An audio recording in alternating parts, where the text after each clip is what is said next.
Bonjour, ici Sébastien du site internet chococlick.com. Donc aujourd'hui, je suis avec Bertil Daquesson. Bonjour Bertil. Bonjour.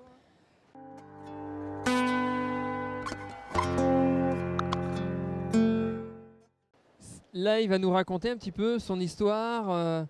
Je suis sûr que tu as plein d'anecdotes à nous raconter. Pourquoi tu es venu au chocolat. Et voilà, maintenant Daquesson, c'est une belle marque. Est-ce que tu peux nous en dire plus? C'est une très longue histoire alors.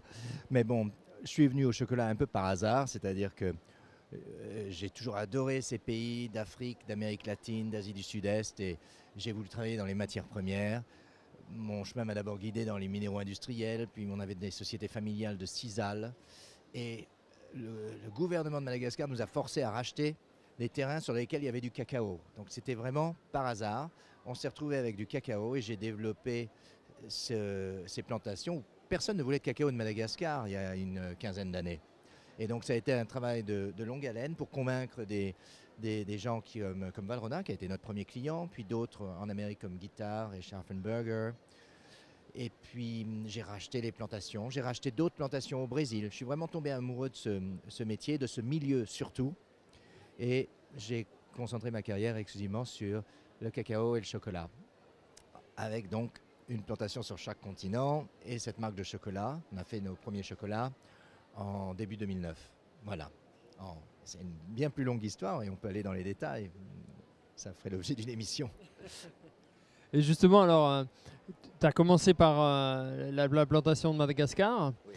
Et tu as été tout de suite sur des noms de plantations ou si c'est quelque chose qui est venu plus tard? Oui, en fait, à Madagascar, personne ne voulait de ce cacao parce qu'on le trouvait trop acide. Une acidité fruitée sur laquelle j'ai en fait capitalisé et c'est différent, donc ça faisait quelque chose sur lequel jouer. Et Valrhona était le premier à en faire sa signature gustative.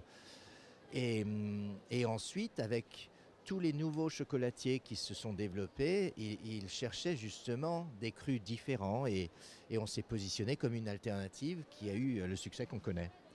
Et ensuite, donc j'ai ce domaine que j'ai acheté qui a 2000 hectares et pour des questions de management, on a coupé en différentes plantations. Donc on a Bedjouf, en Boulikapik, on a différentes petites plantations à Madagascar sur cet ensemble. Et, et voilà. Et ensuite au Brésil, j'ai acheté en 2009 une autre plantation, la Fazenda Sempre Firme. Et même chose, le Brésil avait une mauvaise réputation parce que c'est essentiellement du forastero. Et c'est le 90% du cacao dans le monde, c'est forastero. Il y a l'Afrique de l'Ouest qui fait du forastero. Donc on le mettait de côté. Mais je me suis aperçu qu'il y avait quand même un très bon cacao avec des notes chocolatées de terre, très différentes de ce que j'avais à Madagascar ou à Bali. Et donc, j'ai trouvé ça intéressant. Et là aussi, on a été parmi les premiers avec Bona à relancer l'origine, qui pourtant était une vieille origine, puisque c'était le premier producteur de cacao au début du siècle. Après, et donc, il y a une grosse histoire au Brésil. Mais ça avait été un peu oublié aussi à cause d'une maladie, le balai de sorcière, qui avait décimé les plantations là-bas. Mais on a repris une plantation qui était d'ailleurs abandonnée depuis 8 ans. Et il a fallu tout refaire. La première année, 18 tonnes. La deuxième année, 90 tonnes. Et on l'a bien augmenté. Et c'est un très bon cacao. Et toi, aujourd'hui, sur tes particularités de chocolat, sur quelle vision, quelle direction tu prends? Alors, moi, je suis d'abord planteur. Alors, en tant que planteur, je veux faire ressortir le goût du fruit, cacao en l'occurrence. Et dans ma tablette Madagascar, je veux faire ressortir ce fruité acidulé dont je parlais, les notes de fruits rouges, de citrus.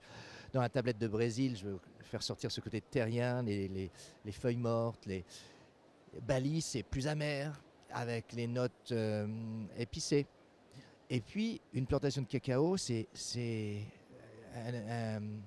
une botanique. Il y a plein d'autres espèces autour. On produit du café, on a des arbres d'ombrage sur lesquels on a fait pousser des poivres, des lianes de poivre. On produit des combavas, de la vanille, des fruits exotiques. Ça représente peut-être que 10% de la production, mais ça fait partie de notre identité aussi. Et sur les autres tablettes de chocolat, pour répondre à la question, je m'amuse à faire des associations avec ces autres fruits des plantations, donc tablettes aux différents poivres, tablettes au café, au kombava, à la vanille.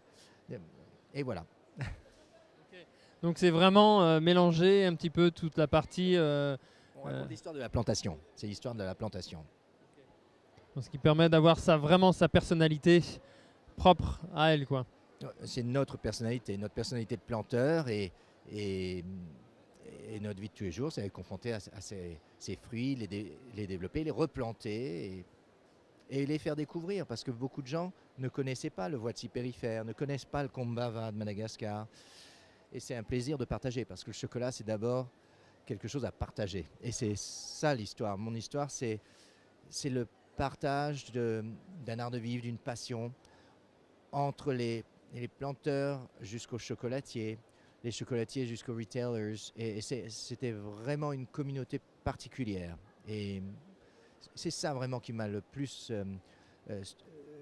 remarqué, surtout en ayant commencé avec les minéraux industriels, qui est un monde de requins épouvantable. Là, je suis tombé dans un environnement chaleureux, de gens qui aiment la vie. Et j'adore ce milieu.